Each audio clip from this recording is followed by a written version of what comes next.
Mutiara Hikmah Official, menyingkap hikmah di balik sunnah.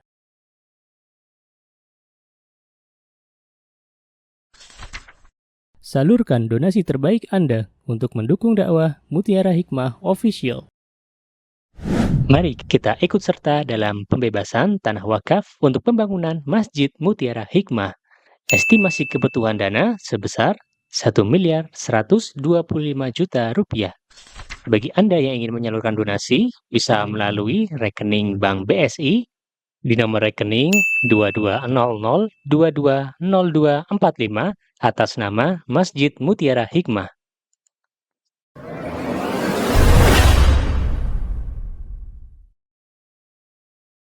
Ibu-ibu yang saya cintai karena Allah, hari ini insya Allah kita akan belajar kembali tentang sebuah kitab yang dikarang oleh Imam An-Nawawi rahimahullahu ta'ala. Apa nama kitabnya ibu-ibu?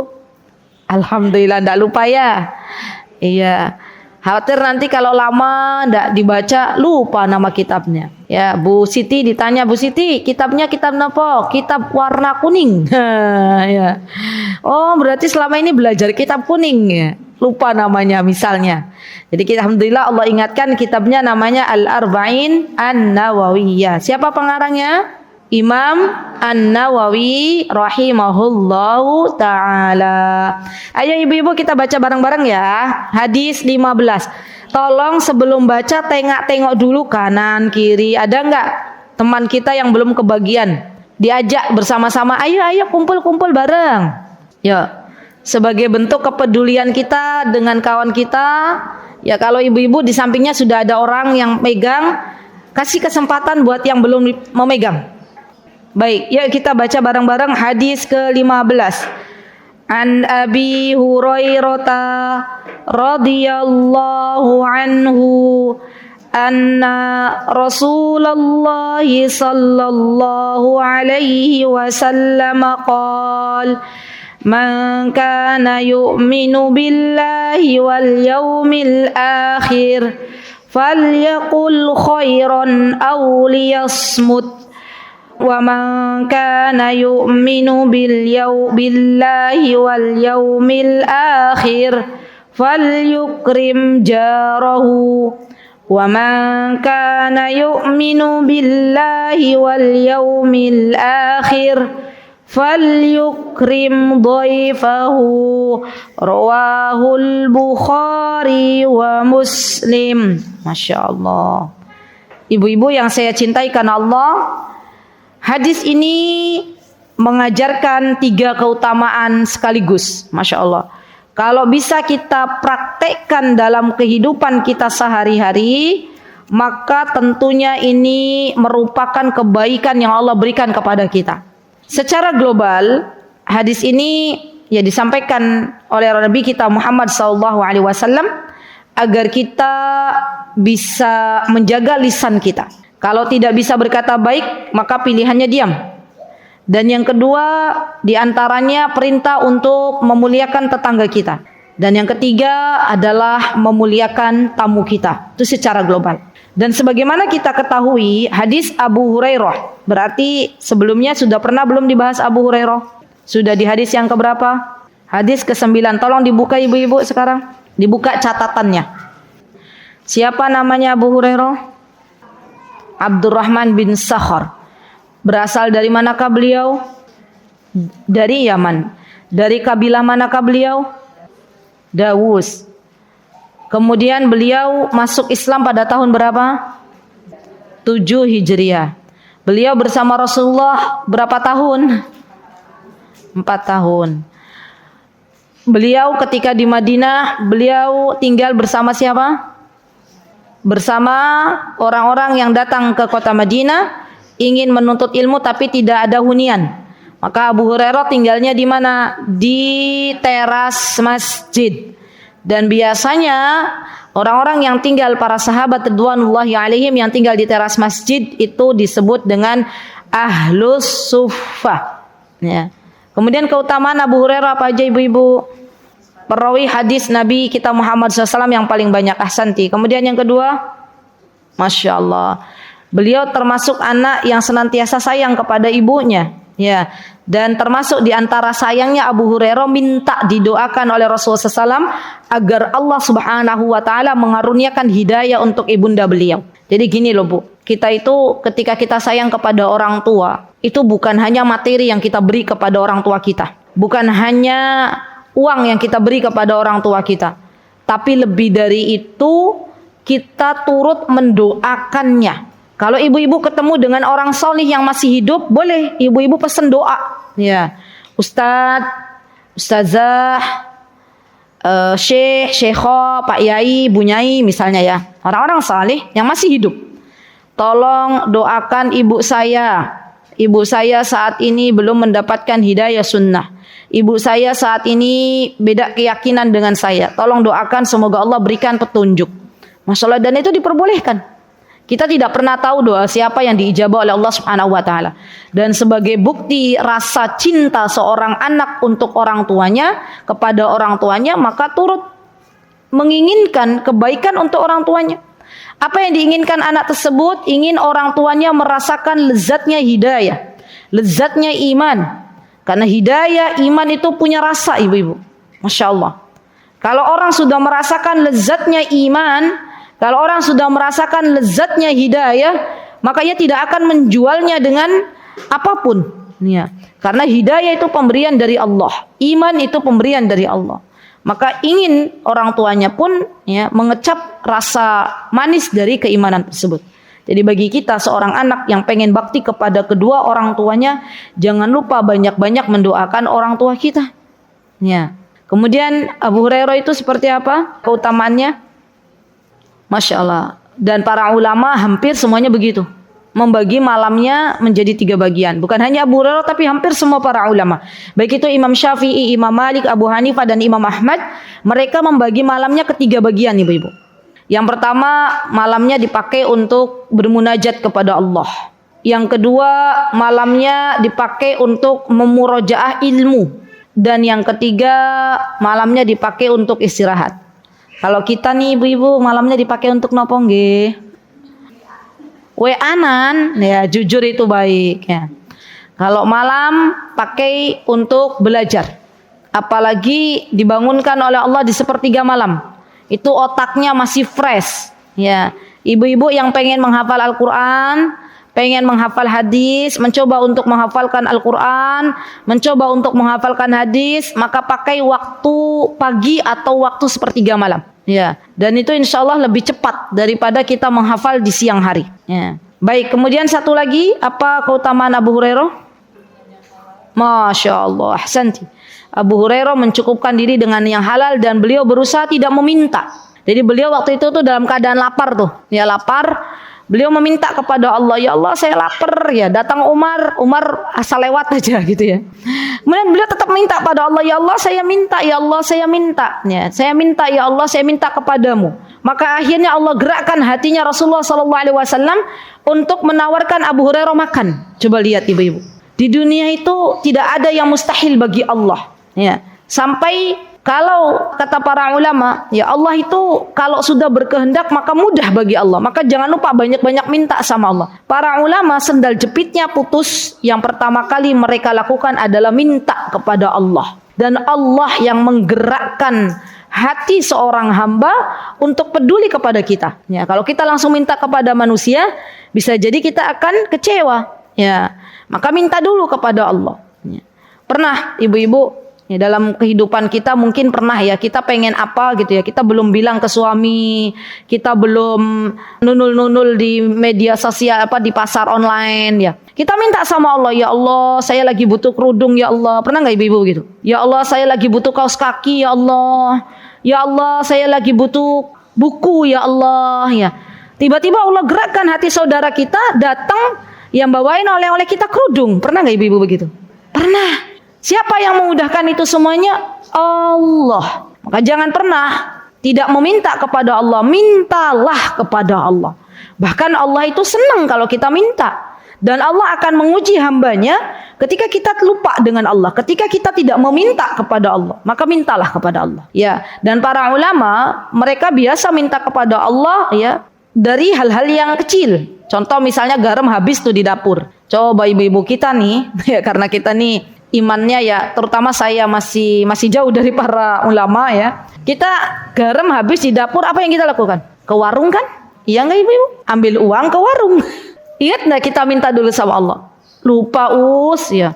Orang mau suami udah bilang nanti sebentar lagi udah lapar makan. Pas buka toples kok garamnya habis gitu ya.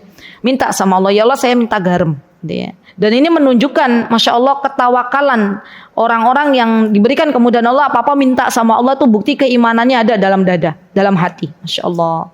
Baik ibu-ibu, kita lanjutkan ya dari matan hadisnya atau dari isi hadisnya. Yang pertama, man kana yu'minu billahi wal yaumil akhir falyaqul khairan aw liyasmut. Apa pesan Nabi kita Muhammad sallallahu alaihi wasallam kepada kita semuanya? Masya Allah, di antaranya adalah barang siapa yang beriman kepada Allah dan kepada hari akhir.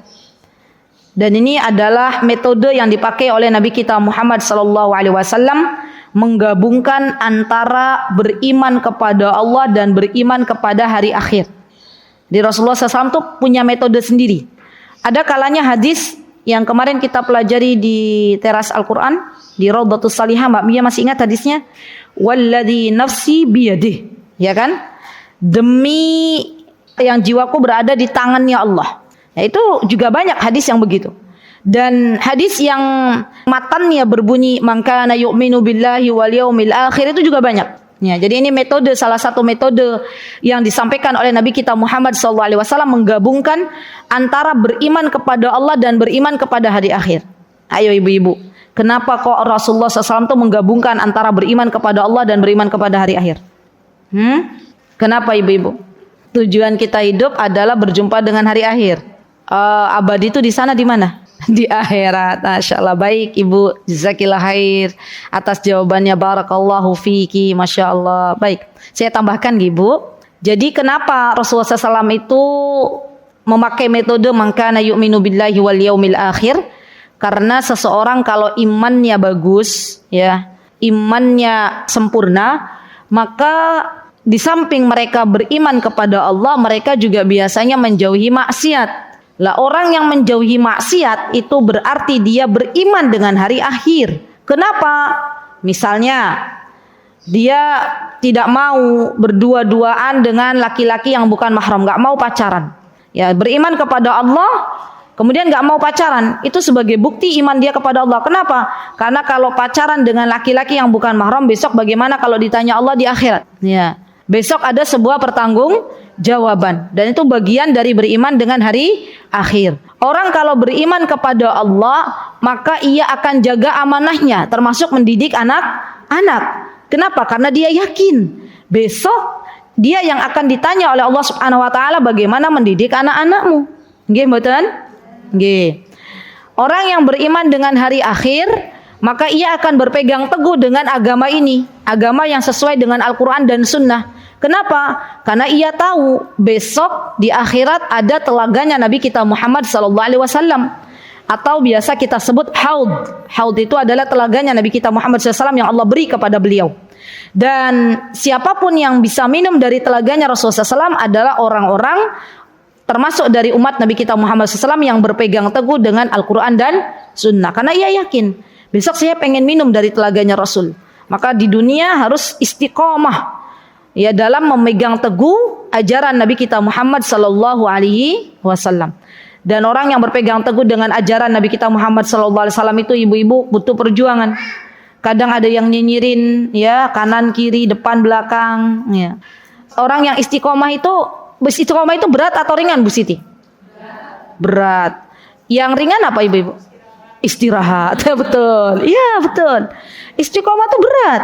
Tapi istiqomah ini bonusnya apa ibu-ibu? Bonusnya Allah berikan alla takhafu wa la tahzanu. Janganlah kalian bersedih, janganlah kalian takut. Apa yang ditakuti? Allah selalu bersamamu. Apa yang kamu sedih, semua akan pulang kembali kepada Allah. Makanya orang-orang yang istiqomah ini Allah kuatkan di dunia dan di akhirat. Masya Allah, Masya Allah. Dan istiqomah itu butuh perjuangan. Jadi ibu-ibu, kalau kita istiqomah, maka problem apapun yang kita hadapi itu Allah kuatkan. Ya, siapa yang menguatkan? Allah. Karena Allah berpesan kepada para malaikat, ya, sampaikan kepada hambaku yang istiqomah, janganlah kalian bersedih dan janganlah kalian takut. Ya, kenapa? Karena Allah senantiasa bersama orang-orang yang istiqomah. Dan orang yang istiqomah, maka kelak nanti di akhirat ia akan mendapatkan bonus dari Allah Subhanahu wa taala, memasuki surganya Allah dengan mudah. Masya Allah. Orang yang istiqamah besok di akhirat Allah Subhanahu wa taala akan bangunkan dari alam kubur dan mereka akan kumpul bersama orang-orang yang istiqamah. Jadi besok itu, Bu, orang yang dibangunkan dari alam kubur itu macam-macam warna. Ya, yang paling ngeri apa tuh, Bu? Yang paling ngeri orang yang di dunia sudah tahu bahwa riba itu dilarang oleh Allah tapi masih berkelut dengan dunia riba. Besok ketika dibangunkan dari alam kubur, dia berada dalam posisi seperti orang gila, seperti orang kerasukan. Ya. Kenapa? Karena di dunia saja berani menentang Allah. Ya, dan ini paling ngeri. Yang paling enak itu apa, Bu? Yang paling enak itu adalah orang-orang yang dibangunkan dari kubur kemudian bertalbiyah. Labbaik Allahumma labbaik, labbaik la syarika laka labbaik. Orang yang meninggal ketika apa, Bu? Ketika berihram. Ya. Maka minta kepada Allah, ya Allah wafatkan hamba dalam keadaan berihram. Dan banyak orang-orang yang sedang berihram belum tahallul diwafatkan oleh Allah. Besok ketika bangun dari kubur maka dalam keadaan bertalbiyah. Dan ini hadisnya sahih. Masya Allah. Jadi sekali lagi ibu-ibu bahwa yang namanya istiqomah itu berat. Maka dari itu Allah berikan kepada mereka surga yang tertinggi untuk orang-orang yang istiqomah. Baik. Kemudian dan ini menunjukkan berarti orang yang beriman kepada Allah konsekuensinya ya dia harus beriman. Orang yang beriman kepada Allah maka diharuskan untuk beriman juga dengan hari akhir, harus berdampingan. Kenapa? Karena kalau dia hanya mengatakan saya beriman kepada Allah tapi tetap melakukan maksiat, apakah itu dibenarkan dalam agama? Tidak. Ya. Jadi dua-duanya harus seimbang. Dan itulah yang disebut dengan takwa, menjalankan ketaatan dan menjauhi apa-apa yang dilarang oleh Allah Subhanahu wa taala. Baik, terlalu cepat mboten? Mboten. Baik. Kemudian di sini pesan pertama yang Rasulullah SAW sabdakan kepada kita apa? Man kana yu'minu billahi wal yaumil akhir falyaqul khairan aw liyasmut. Barang siapa yang beriman kepada Allah dan hari akhir maka hendaklah berkata yang baik atau diam. Ya, coba ibu-ibu di sini kan au.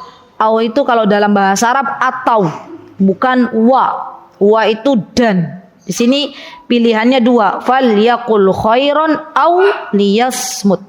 Ya. Nah, kenapa ibu-ibu? Karena banyak ya hamba-hamba Allah terutama kaum wanita yang masuk neraka disebabkan lisan.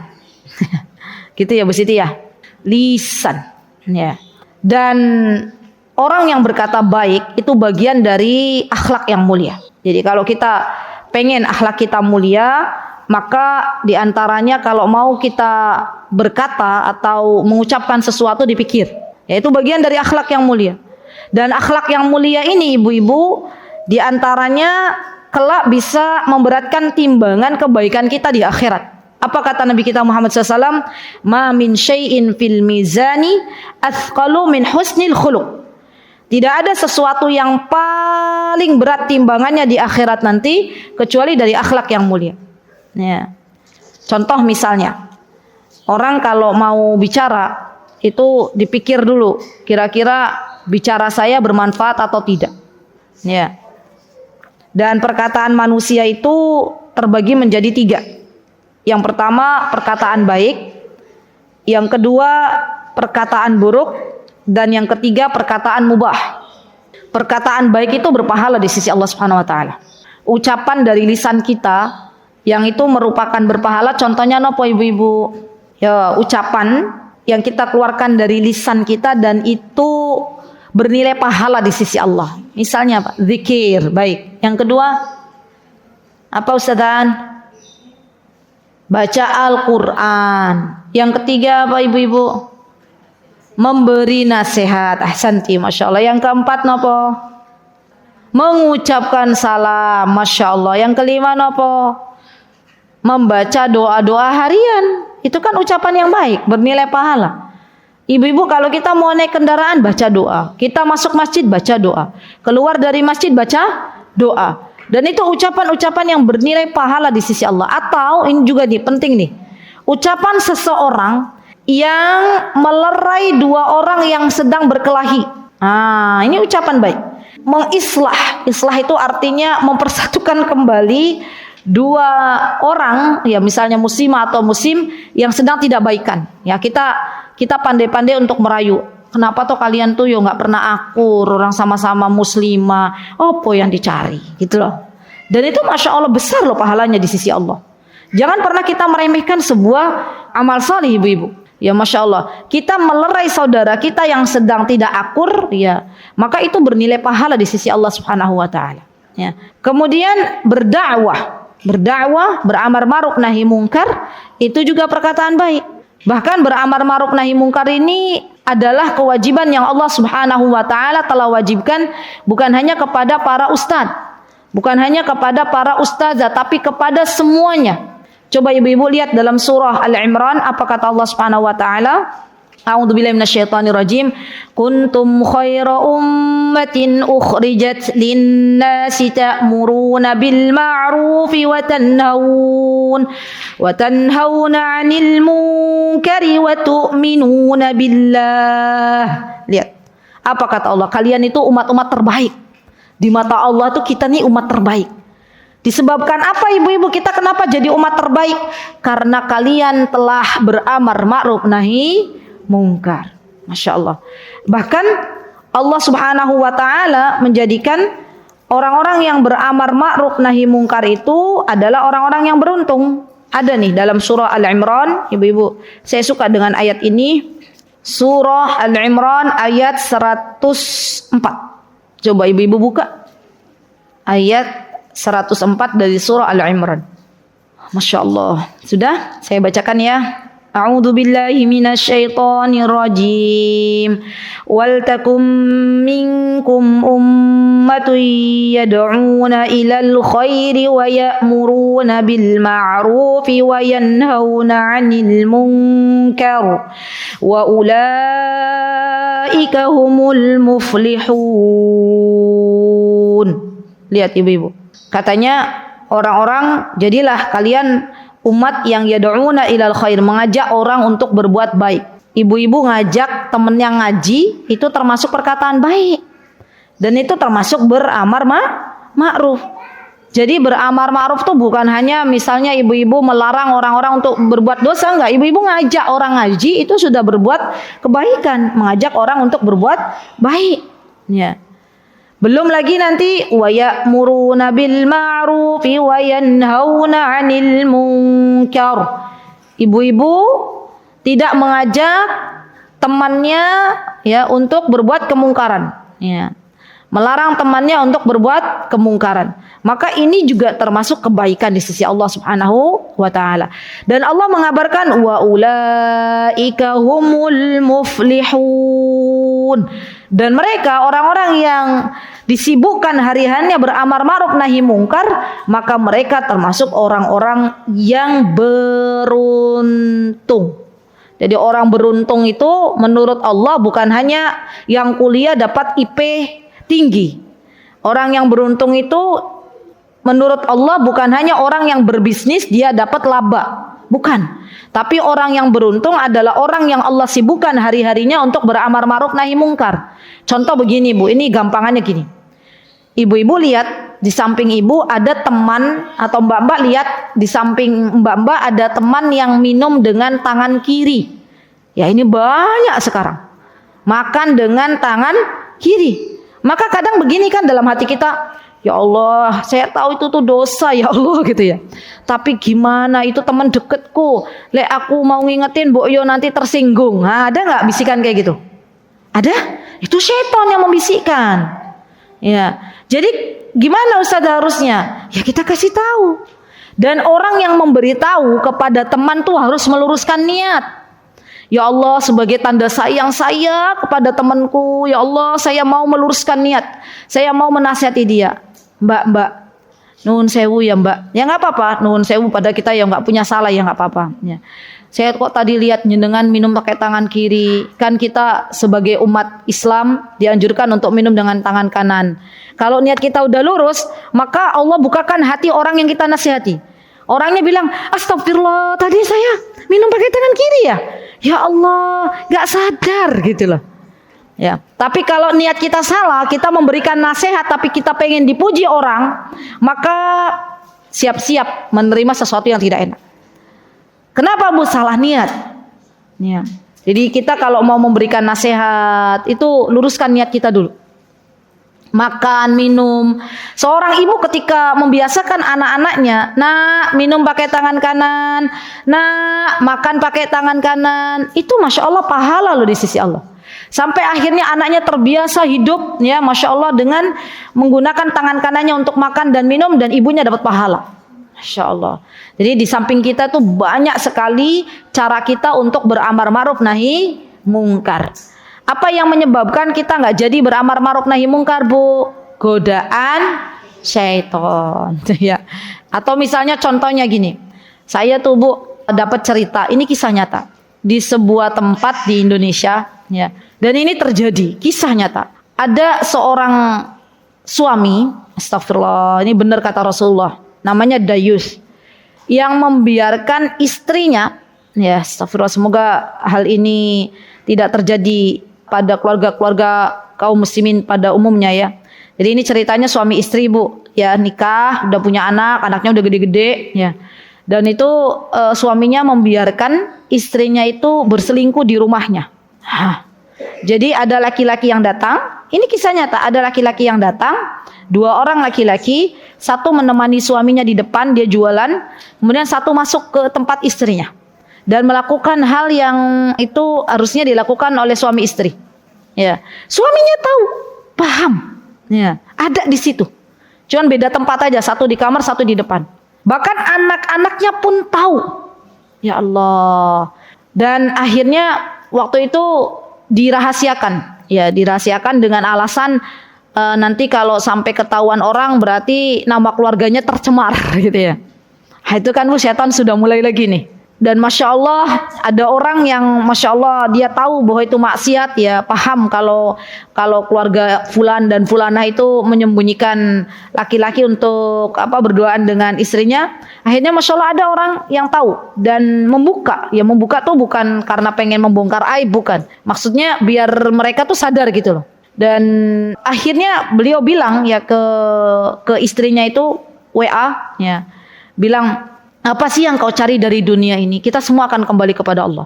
Dan si istrinya ini dan suaminya ini malah mengancam pengen membunuh orang yang menasihati. Ya. Dan ini ada Bu. Ya. Coba lihat bagaimana setan itu menggoda anak Bani Adam, menutupi maksiat, ya yang jelas-jelas itu maksiat di hadapannya dengan dalih, ya kalau terbuka, kalau sampai ada yang tahu khawatir mencemari nama keluarga. Nama keluarganya jadi tercemar, masya Allah. Dan kita doakan ya ini OTW gitu ya. Semoga suami istri ini mendapatkan hidayah dari Allah Subhanahu Wa Taala. Kenapa Bu? Karena kalau laki-laki sudah nggak punya rasa cemburu kepada istrinya, maka besok nggak akan diajak bicara oleh Allah Subhanahu Wa Taala di akhirat. Ya. Dan ini terjadi kisah nyata. Ya banyak yang demikian. Maka penting bagi kita untuk beramar ma'ruf nahi mungkar. Walaupun mungkin konsekuensinya, misalnya konsekuensinya harus kehilangan nyawa gitu ya. Karena Rasulullah SAW pun ketika berdakwah, apakah ada di antara orang-orang kaum kafir Quraisy yang mengejar-ngejar Rasulullah? Ada. Bahkan diadakan sayembara. Ya, barang siapa yang bisa menemukan Rasulullah SAW dalam keadaan hidup atau mati akan diberikan hadiah yang sangat besar. Ya, jadi masya Allah beramar ma'ruf nahi mungkar itu adalah perjuangan. Tapi ternyata Allah menggolongkan orang-orang yang beramar ma'ruf nahi mungkar itu bagian dari orang-orang yang beruntung. Masya Allah. Bahkan Allah menyebutkan dalam surah Al-Imran, masih ayat selanjutnya, apa kata Allah? وَلَا تَكُونُوا كَالَّذِينَ تَفَرَّقُوا وَاخْتَلَفُوا مِنْ بَعْدِ مَا جَاءَهُمُ الْبَيِّنَاتُ وَأُولَئِكَ لَهُمْ عَذَابٌ عَظِيمٌ.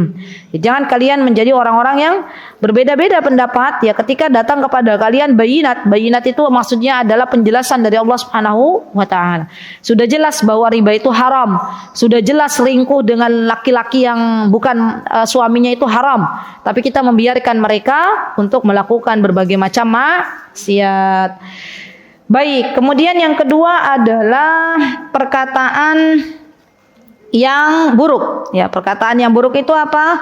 Perkataan yang buruk itu adalah perkataan yang mengundang murkanya Allah. Perkataan yang ditulis dosa oleh Allah Subhanahu wa taala. Contohnya apa ibu-ibu? Contohnya apa perkataan yang buruk? Apa? Memaki, Masya Allah, ahsanti. Ghibah, ngerumpi. Terus apa lagi? Menggunjing, ya, menggosip, membuli. Benar Bu, membuli itu perkataan buruk. Iya, dan kita kadang nggak sadar tuh, nggak sadar membuli orang. Ya lihat anaknya orang kurus kering ya, padahal sehat, kita membuli. Anakmu koyo punya anak ora dikasih makan gitu ya. Padahal kata orang tuanya, astagfirullah, itu bocah anak maamnya banyak gitu. Anakku maamnya banyak, tapi memang kurus kayak gitu kayak bapak gitu kan ada. Kan nggak sadar tuh kadang kita. Atau kita ketemu sama orang, ya, Masya Allah badannya tambah makmur, tambah sehat gitu ya. Terus kita ketemu sama saudari kita udah lama nggak ketemu, tiba-tiba kita bilang, kamu tambah gemuk badanmu. Padahal dalam hati, astagfirullah gitu kan ya. Jadi kadang kita tuh mau bercanda, mau menyapa, tapi ternyata membuli. Ya, jadi hati-hati ibu-ibu. Pikirkan apa yang kita akan ucapkan. Jangan sampai kita ternyata membuli saudari kita. Ya, ucapan yang sudah kita keluarkan dari lisan kita tidak akan kita tarik kembali. Ya, bahkan kalau sudah saudari kita sakit hati karena lisan kita, bisa jadi dia menjauh dari kita. Ya kan? Saya nggak maulah sama fulana. Dia kalau ketemu ya Allah itu perkataannya kayak cabai rawit katanya gitu ya. Nyelekit gitu kan. Pernah nggak ibu ketemu sama begitu? Sama orang kalau sekalinya berucap nyelekit-nyelekit gitu. Ya Allah, bisa nggak sih Mbak perkataannya baik Mbak gitu ya. Bu ya kalau ngomong yang baik toh Mbak gitu ya. Pernah kan? Ya, berarti gimana ya Us? Karena itu memang sudah kebiasaan ya. Karena memang dulu ibu saya mendidiknya begitu. Semua bisa berubah atas izin Allah. Ya, tinggal berdoa kepada Allah agar Allah memberikan kepadanya petunjuk hidayah ketika mengucapkan suatu kalimat, maka ucapkan kalimat yang baik. Baik, kemudian apa lagi ibu-ibu? Namimah, mengadu domba. Nah, itu juga termasuk dari ucapan buruk. Ya. Atau ngompor-ngomporin ini yang sedang terjadi. Ini benar-benar terjadi Bu. Saya dapat laporan dari salah satu jamaah, Ustazah tolong kalau di kajian Ustazah itulah sampaikan ke para jamaah. Nggih pripun, saya bilang gitu ya. Jadi ada perempuan yang lapor ke saya, katanya sekarang mudah-mudahan ibu nggak pernah jumpa dengan perempuan ini. Ada perempuan akhwat, yang sebutlah akhwat, yang baru berhijrah di Yogyakarta. Ngeri kan di Yogyakarta? Mbok menawi kita ketemu gitu loh. Berdoa aja sama Allah, ya Allah mending saya nggak mau deh ketemu sama perempuan jenis begini. Kenapa ibu-ibu? Si perempuan ini ya kebiasaannya kalau ketemu perempuan lain ya, dan mulailah misalnya udah bestian tuh, sudah dia mulai mendekat kepada, jadi ada targetnya. Target didekati terus nanti dipancing-pancing, gimana suamimu gini. Nah, temannya biasanya terpancing. Oh, suamiku gini. Nanti dia bilang gini ini asli ada Bu di Yogyakarta. Si perempuan ini bilang gini ke temannya, ke bestinya. Udah, daripada kamu sakit hati sama suamimu, mending gugat cerai. Nanti yang ngurusin suami saya pengacara. Betul. Ternyata ada udang di balik batu. Ya. Dan itu wanitanya ada di Yogyakarta. Hati-hati ibu-ibu. Kalau ibu-ibu saat ini ada yang mendekati, ya ini ada. Mendekati seorang wanita yang berusaha memancing-mancing ya keluarga kita, gimana suamimu, gimana anak-anakmu. Mending ibu lari deh. Ya. Benar. Kenapa? Karena begitu dia, apalagi jelas misalnya kita dideketin oleh wanita itu, kita tahu profesi suaminya pengacara. Ini berarti wanita yang sebut-sebut oleh ustazah gitu ya. Udah, jangan deket-deket. Benar. Karena korbannya sudah banyak. Ya, dan ini saya diceritakan oleh korban. Ya, jadi saya tuh kalau deket sama dia tuh ya Allah pulang-pulang tuh kayaknya saya nggak bersyukur deh sama suami saya, katanya gitu.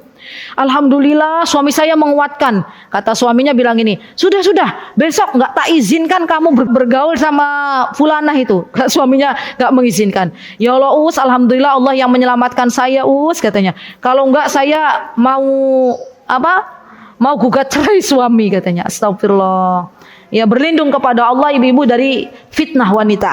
Ya, karena sekarang muncul lagi wanita yang begitu. Ya, astagfirullahaladzim. Ya, apa Bu? Wanita kurang kerjaan? Karena nggak menuntut ilmu. Ya, kerjaannya ngomporin ya para istri untuk gugat cerai. Ya, dan nanti gugat cerainya lewat suaminya. Ya, hasbunallahu wa ni'mal wakil. Baik, kemudian apalagi ibu-ibu perkataan yang buruk itu misalnya berdusta. Itu perkataan buruk. Berjanji ya kepada anak mau dibeliin sepeda tapi nggak dibeliin. Itu juga perkataan yang buruk. Ya. Kemarin tuh ada kejadian begitu ya Mbak Mia ya. Di Rodotus Solihah kan judulnya ngaji judulnya itu kejujuran seorang ibu. Jadi dalam hadis itu ada disebutkan oleh Nabi kita Muhammad SAW ya ketika ada seorang sahabat yang mana ibunya itu manggil dia. Ya sini. Maka kata Rasulullah SAW, apa yang kamu inginkan dari anakmu? Dipanggil itu mau ngapain? Saya mau berikan kurma. Maka kata Rasulullah, berikan kurma itu. Kalau kamu sampai nggak berikan kurma, maka akan ditulis kebohongan di hadapan Allah. Jadi ibu-ibu hati-hati ya, lek janji sama anak. Ya kemarin karena kejadian juga ada ibu-ibu yang aku begitu. Ya kejadian ibu-ibu jamaah. Saya pernah bilang ke anak, nanti tak beliin sepeda, tapi ternyata nggak dibeliin. Ya, padahal anaknya mungkin sudah melakukan sesuatu yang diharapkan oleh ibunya. Maka hati-hati. Kalau kita mau berucap, kira-kira kita bisa nggak memberikan itu kepada anak-anak kita? Kalau kita ternyata sudah menyiapkan uang untuk beli sepeda, kita terpincut dengan gamis-gamis model baru, ya, tren-tren baru, akhirnya itu uang sepeda dibelilah gamis yang branded gitu ya. Habis ya. Padahal itu uang anaknya. Maksudnya uang yang akan dibelikan sepeda. Itu hati-hati. Karena sekarang Masya Allah gamis-gamis syari itu yang branded itu mahal-mahal. Ya. Mungkin kalau yang nggak branded bisa selusin itu dapat satu gitu ya. Masya Allah. Baik. Jadi itu termasuk perkataan buruk. Termasuk diantaranya ibu-ibu. Ini nasihat untuk diri saya dan ibu-ibu semuanya. Hati-hati ketika berkata kepada suami kita. Begini. Hati-hati karena ini yang banyak memasukkan seorang istri ke dalam nerakanya Allah. Hati-hati ketika kita berkata kepada suami kita, kalau kita nggak suka dengan suami kita suatu hari kelak, kemudian kita bilang begini kepada suami kita. Bukan boro-boro lagi nggak suka bilang apa ya? Pak gitu ya. Pak, jenengan kiyo selama nikah nggak pernah berbuat baik kepada saya. Anak-anak pun nggak pernah jenengan perhatikan. Saya selama nikah sama jenengan itu jenengan nggak pernah membahagiakan saya. Padahal waktu pernikahan bahagia nggak dia? Bahagia. Tapi bilangnya nggak pernah membahagiakan. Dan ini yang menyebabkan banyak para wanita akhirnya tempatnya di neraka. Kenapa? Karena melupakan kebaikan suami. Ya. PR bagi yang punya suami, tulis sekarang. PR.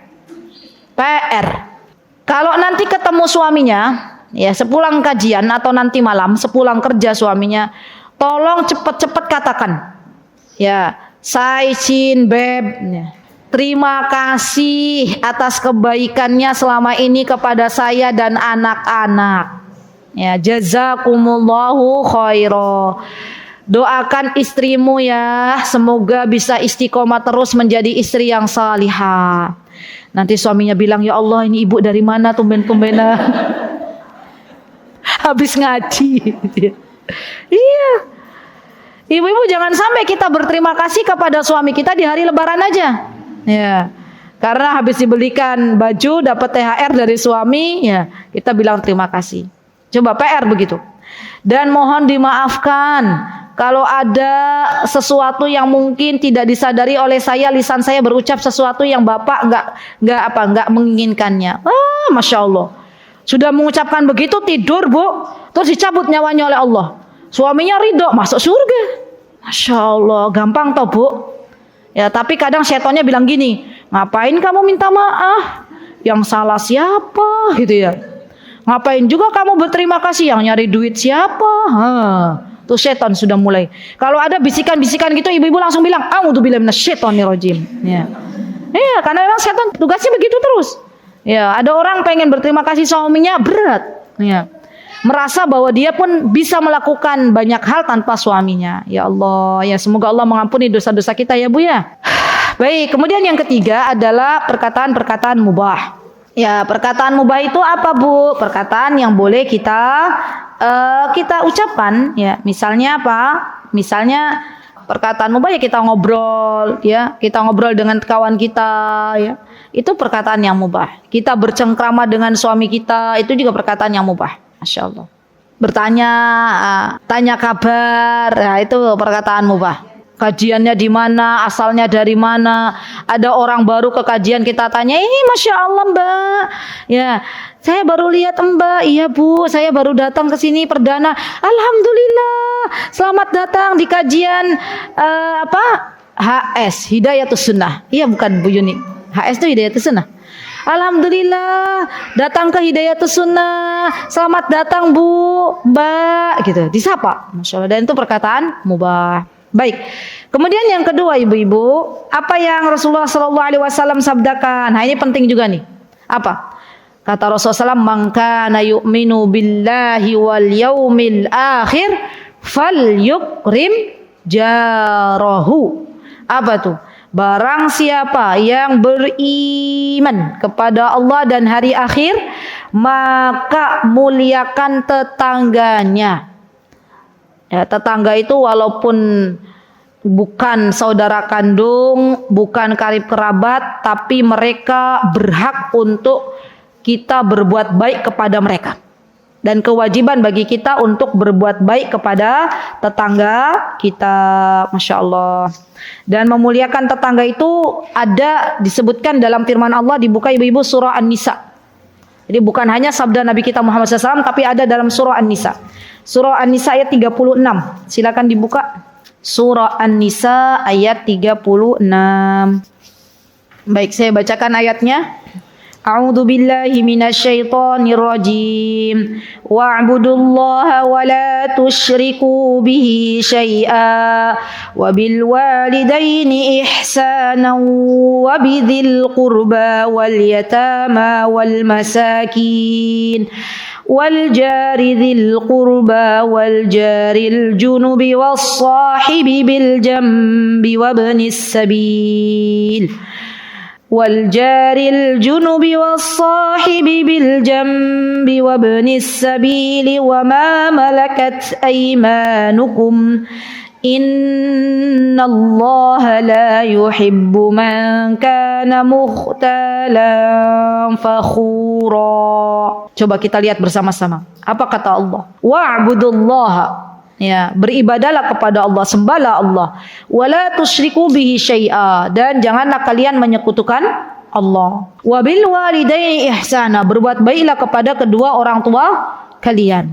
Wa bidzil qurba, dan orang-orang yang dekat, karib kerabat kalian, keluarga dekat.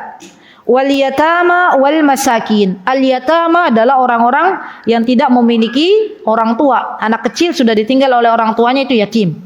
Ya, jadi sebenarnya yatama itu bukan hanya bapak, ya. Tapi ketika diambil oleh Allah Subhanahu wa taala orang tua, seorang ibu juga disebutnya yatim. Jadi saya belum pernah mendengar di Timur Tengah itu ada namanya piatu. Di Indonesia aja dibedakan, yang ditinggal ibu piatu, yang ditinggal ayah yatim. Padahal kalau di Quran itu pakainya bahasa yatim. Ya.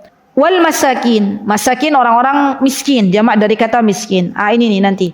Wal jari dzil qurba wal jaril junub. Kata para ulama, al jari dzil qurba, kata Ibnu Katsir, wal jaril junub itu adalah tetangga dekat dan tetangga jauh. Jadi ibu begini Bu, ya. Menurut ibu-ibu, kalau definisi tetangga dalam kamus bahasa Indonesia niku nopo? Orang-orang yang terdekat dengan rumah kita. Baik, padahal disebutkan di sini tetangga dekat, tetangga jauh, ya. Dan yang namanya tetangga jauh itu maksudnya adalah rumahnya ya tidak dekat sekali dengan kita. Bahkan saya pernah membaca bahwa tetangga itu disebut tetangga 40 orang, 40 rumah yang mengitari kita. Jadi depan 10, belakang 10, samping 10, kanan 10, kiri 10, 40. Itu semua tetangga kita. Satu RT ya? Apa satu RW? 40 kakak RT. Itu satu RT disebut tetangga, Bu. Masya Allah. Jadi gimana Us? Ya, berbuat baik kepada mereka. Dan yang paling diprioritaskan, ibu-ibu tolong diperhatikan, yang paling diprioritaskan adalah tetangga yang dekat dengan pintu rumah kita. Itu prioritas. Ya, yang dekat dengan pintu rumah kita itu prioritas. Masya Allah. Nah, apa yang bisa kita lakukan? Ya, berbuat baik kepada tetangga. Di antaranya adalah ketika Rasulullah Shallallahu Alaihi Wasallam beliau berpesan kepada kita, apa kata beliau? Kalau kalian memasak kaldu, memasak sup, lah bahasa gampangannya sup. Ya, marok bahasa Arabnya marok. Disebutkan ya Abadzar kata Rasulullah SAW, idza tobakhta marokotan. Kalau engkau masak marok, yang saya tahu Bu, marok itu orang Arab tuh kalau nyebut marok itu adalah ya kuah dari daging kambing ataupun kuah dari daging yang direbus dan itu kan ada kuahnya. Nah, itu marok. Ya, dimasak dengan menggunakan kuah kuning, nah itu marok. Atau kata para ulama gampangannya sup. Nah, kalau di Indonesia tuh sup. Kalau kalian masak sup, fa'aksir ma'aha, maka perbanyaklah airnya. Wa ta'ahad jiranak, dan bagikan kepada tetangga-tetanggamu. Nah, jadi Bu, saya dulu waktu masih studi di Timur Tengah, itu ada tetangga kami itu yang membiasakan kalau hari Jumat itu benar-benar hari berbagi. Jadi beliau tuh kalau hari Jumat masak-masak besar gitu loh, masak-masak besar. Dan saya itu sering kebagian benar-benar sunnahnya Rasul tuh sama beliau dipraktekkan. Jadi kita tetangga-tetangganya tuh biasa kebagian semangkuk sup. Ya, baik itu gulai kambing ataupun sup kambing ataupun sup sapi ataupun sup ayam. Ya, seringnya kambing. Masya Allah. Jadi memang ada tuh, Masya Allah, orang-orang Timur Tengah tuh memang Masya Allah, terutama Yaman tuh benar-benar mereka itu baik. Ya. Sampai ibu-ibu kalau kita lihat ya, mereka itu bukan hanya membagikan sup, bukan. Saya punya tetangga juga pernah kami mendapati buka pintu itu ada sekarung gandum. Ya. Itu dari tetangga kami. Masya Allah. Ya. Dan kami waktu ke Yaman juga kami belum membeli kompor, belum membeli kulkas. Kata tetangga saya bilang gini, dulu saya disebutnya Ummu Yasir. Ummu Yasir, kamu nggak usah deh beli kompor, uangmu buat beli kitab aja. Tak pinjemin komporku, aku punya kompor lebih dari satu katanya. Kulkas juga sama. Saya punya freezer gede-gede. Kalau orang Yaman tuh gede-gede. Saya punya freezer tuh, lihat yang 2 pintu ini, gede banget. Sekarang kamu daripada beli kulkas, nanti kamu pulang ke Indonesia nggak akan dibawa. Sudah, kamu nitip apa, monggo. Nih setengah nih barangmu, silahkan. Masya Allah. Di Indonesia ada nggak sejarah tetangga kita bilang ke kita begitu? Monggo loh Mbak, monggo loh Bu. Kalau mau nitip sesuatu ke kulkas saya, dah ada. Ada nggak? Nggak ada kan? Nawarin suruh naruh barang di kulkas kita? Belum ada. Nanti ibu-ibu pulang begitu lihat, oh tetanggaku nggak punya kulkas. Mbak, kalau mau es batu daripada beli, ambil di rumah saya. Mbak, kalau mau naruh sesuatu di freezer, tolong ke rumah saya. Masya Allah, itu dipraktekkan. Ya. Dan ibu-ibu kalau kita masak kuah, ya kuah yang tadi masak sop itu, maka kata Rasulullah diperbanyak kuahnya, bukan berarti yang dibagi-bagikan ke tetangga cuman kuahnya tok. Ya, tapi harus ada isinya. Lah nanti gimana kalau dibagikan? Loh kok kuahnya tok? Loh saya ngikutin pesannya Rasulullah gitu ya. Ya enggak juga. Maksudnya disebut di sini tuh fa'aksir ma'uha bukan hanya kuahnya yang dibagi, tapi ada isinya. Entah kalau sop itu mungkin ada sayuran dan sedikit atau banyak juga nggak apa-apa. Ya daging ataupun apalah gitu. Itu diperbanyak. Ya diperbanyak airnya biar semuanya bisa merasakan ngicip ya masakan yang kita buat. Masya Allah. Coba ibu-ibu tanya pada diri sendiri, kapan terakhir ngasih makanan ke tetangga? Ya, tulis. Kapan terakhir, ibu-ibu ingat ngasih makanan? Jangan dibilang-bilang Bu Siti mabur nanti pahalanya. Yuk, kapan terakhir ngasih makanan ke tetangga? Kalau memang sudah lama, oh Ustazah ternyata saya ngasih terakhir Ramadan. Nah, udah lama itu. Ya, nanti berarti ngasih lagi. Masya Allah. Dan ajarkan anak-anak kita untuk memberi kepada tetangga. Alhamdulillah walillahilham. Semua atas pertolongan dari Allah. Kami di antara proyek keluarga kami adalah membiasakan anak-anak mengantarkan makanan ke tetangga. Jadi pertama saya antarkan anak-anak. Nih nak, cara ngetuk pintu, tok tok tok. Ya, assalamualaikum, pencet bel. Nanti tetangganya keluar, Bu Aziza. Saya kalau di tempat saya dipanggilnya sama tetangga-tetangga Bu Aziza. Ya nggak apa-apa. Bu Aziza, silakan masuk. Saya ajarkan anak saya, nak kalau habis mencet bel minggir, jangan di tengah-tengah pintu. Mereka ikutan gitu ya. Anak saya perempuan dua perempuan, yang 3 laki-laki. Yang baru saya bawa tuh yang perempuan-perempuan ini. Ya udah besar, alhamdulillah 18 sama 15 saya bawa.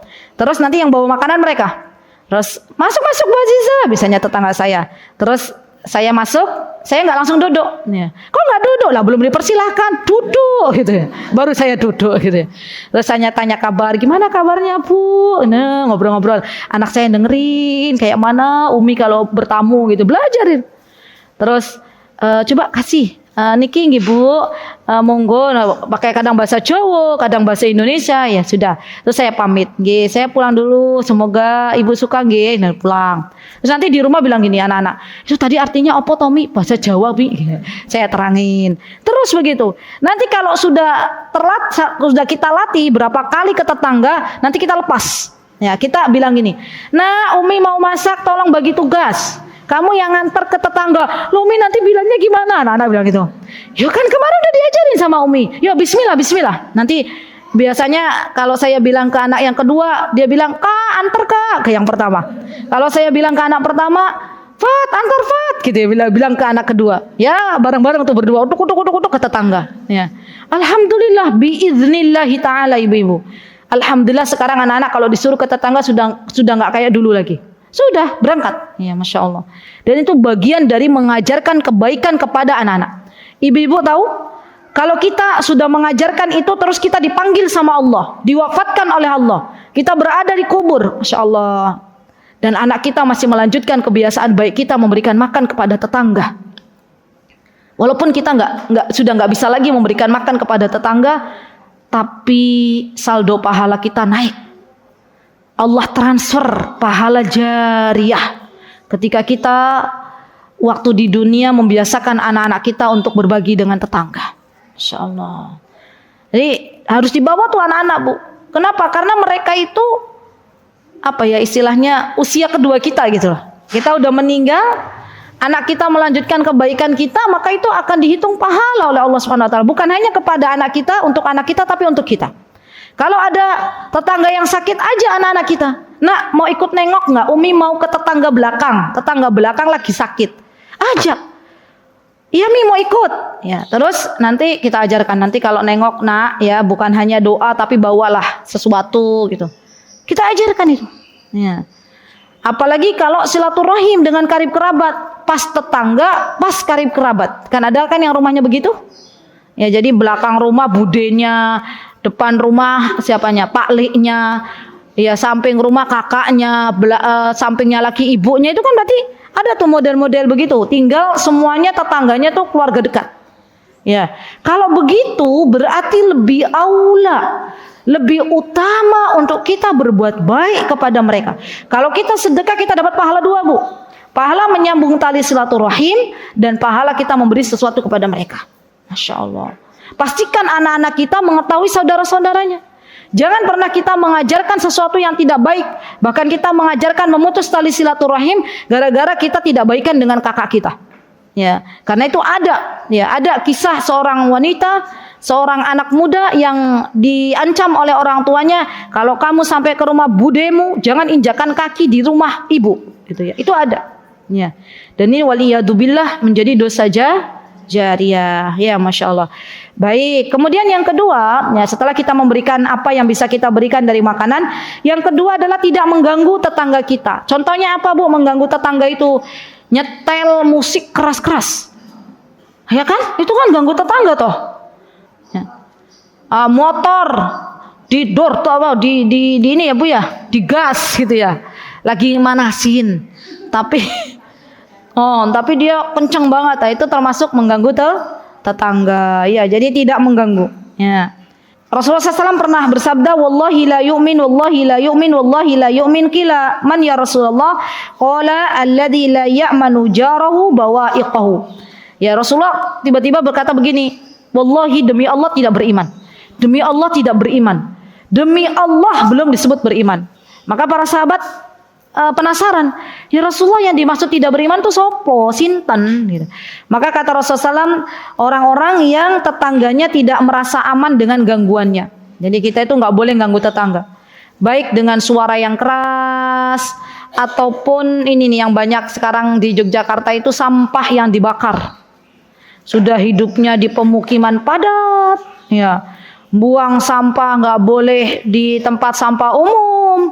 Biasanya diambil oleh yang ambil sampah, nggak diambil udah sebulan. Sekarang kan banyak. Ya, akhirnya apa Bu? Bakar sampah di depan rumah. Nah, itu banyak. Itu termasuk mengganggu tetangga. Ibu-ibu pernah lihat di Yogyakarta begitu orang-orang? Saya pernah lihat. Jadi kami tuh pernah memasuki pemukiman padat.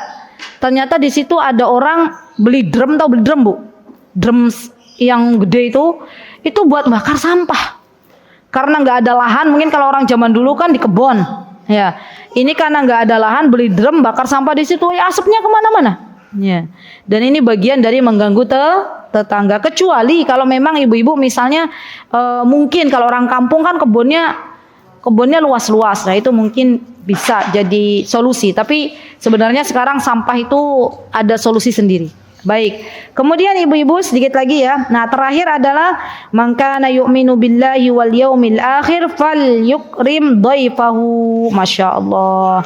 Nah, ini bagian dari iman. Barang siapa yang beriman kepada Allah dan kepada hari akhir, maka muliakan tamumu. Masyaallah. Hampir semua nabi disebutkan dalam Al-Quran, termasuk di dalamnya Nabi Ibrahim alaihissalam. Beliau adalah orang yang terkenal senantiasa memuliakan tamunya. Buktinya apa? Pernah datang para malaikat ke hadapan Nabi Ibrahim alaihissalam, maka Nabi Ibrahim yang menyodorkan daging yang besar. Ya, disebutkan di dalam Al-Quran. Ibu-ibu silakan dilihat surah Az-Zariyat. Apa kata Allah Subhanahu Wa Taala? Hal ataka haditsu dhaifi Ibrahim al-mukramin idh dakhalu alaihi faqalu salama qala salamun qaumun munkarun faragha ila ahlihi fajaa bi'ijlin samin faqarrabahu ilaihim qala ala ta'kulun. Jadi Nabi Ibrahim ketika kedatangan tamu dan dikiranya oleh Nabi Ibrahim itu malaikat adalah manusia biasa, karena memang malaikat waktu itu wujudnya manusia. Maka Nabi Ibrahim bilang ke istrinya, istriku tolong siapkan makanan. Istrinya bawa daging yang besar, disodorkan kepada malaikat. Malaikat makan apa enggak? Enggak, karena memang bukan makanannya. Maka Nabi Ibrahim mulai curiga, ini siapa yang datang? Kok enggak mau menyentuh daging yang saya sediakan? Nah, Masya Allah. Dan Masya Allah ya ibu-ibu, orang-orang Arab Timur Tengah itu termasuk diantara akhlak yang terkenal ya, yang kami rasakan waktu kami di Yaman tuh adalah hobi menjamu tamu. Itu hobinya mereka, hobi memberi makan kepada orang. Dan itu yang kami rasakan ya. Nih ibu, kami tuh dulu pernah merasakan kalau hari Jumat itu hampir di kehidupan kami itu hanya ada dua. Yang pertama, kami diundang makan ke rumah tetangga kami, atau kami mengundang para pemuda-pemuda Indonesia untuk makan di rumah kami. Ya. Nah itu dua itu aja. Tapi kebanyakan biasanya kami diundang. Kenapa? Karena dulu penuntut ilmu orang Indonesia itu di hadapan orang-orang Yaman tuh orang-orang miskin katanya. Orang-orang susah katanya. Kenapa mereka bilang orang susah? Awalnya gini Bu, awalnya karena waktu itu lagi kurban, tiba-tiba ada orang Indonesia itu ngumpulin buntut sapi, ngumpulin kaki kambing, ngumpulin kepala. Kata orang Yaman, ngapain kalian makan kayak gituan? Ya, daging aja masih banyak. Ya, terus kata orang Indonesia gini, Di negeri kita ini makan, semua dimakan, ya kan Bu? Usus yo dimakan, babat yo dimakan, apalagi buntut ya enak disop ya Bu. Nah, padahal orang-orang Arab tuh nggak makan yang namanya buntut, usus tuh dibuang. Terus orang-orang Arab tuh menyimpulkan, ya Allah negara mungkin negara miskin.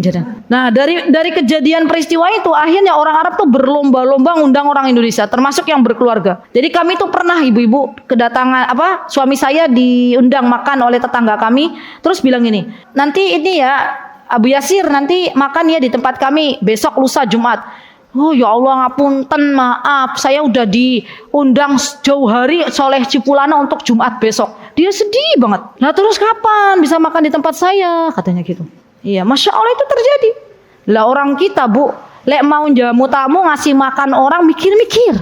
Ya nanti kepiye lek uangku habis. Nanti kepiye dan kepiye. Ya gimana Bu? Sebenarnya kalau kita lihat berkecukupan enggak juga, karena kita sama-sama penuntut ilmu. Karena mereka tahu bahwa ketika memberikan makan untuk para thalabul ilmi, untuk para penuntut ilmu, dan makanan itu jadi daging pada diri penuntut ilmu dan digunakan oleh penuntut ilmu untuk beribadah, untuk sholat, untuk menghafal Quran, untuk menghafal hadis, maka pahala terus ngalir. Nah, jadi mereka tuh karena tahu keutamaan itu, mereka berlomba-lomba untuk jamu tamu. Ibu-ibu percaya nggak? Kami datang ke Yaman, pertama datang kami kenalan sama orang Badui, orang Yaman asli.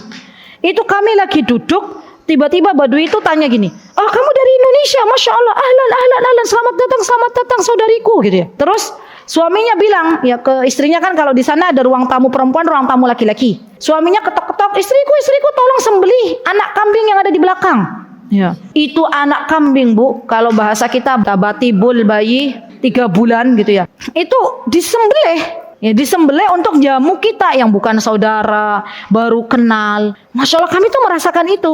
Ya, sampai kita tuh bingung ya Allah, ya kalau di rumah kita itu kalau di Indonesia ada kambing, ada ayam, tamu datang yang disembelih apa Bu? Yang disembelih apa? Ayam, jujur ya benar ayam. Kenapa? Karena kambingnya biar gede dijual gitu kan. Kita masih mikir dunia ya. Dan orang-orang Badui itu gitu.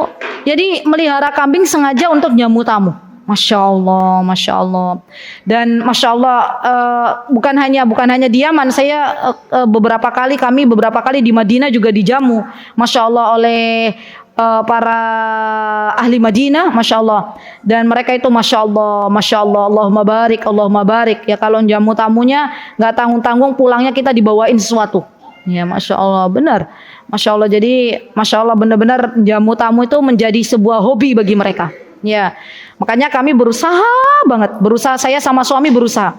Kalau ada orang dari luar kota, ya seberapapun sibuk kami, ya kami temani. Ya, kalaupun di rumah nggak ada makanan, misalnya karena datangnya terlalu malam, misalnya Bado Isa, kami ajak ke rumah makan. Ya, rumah makan terdekat.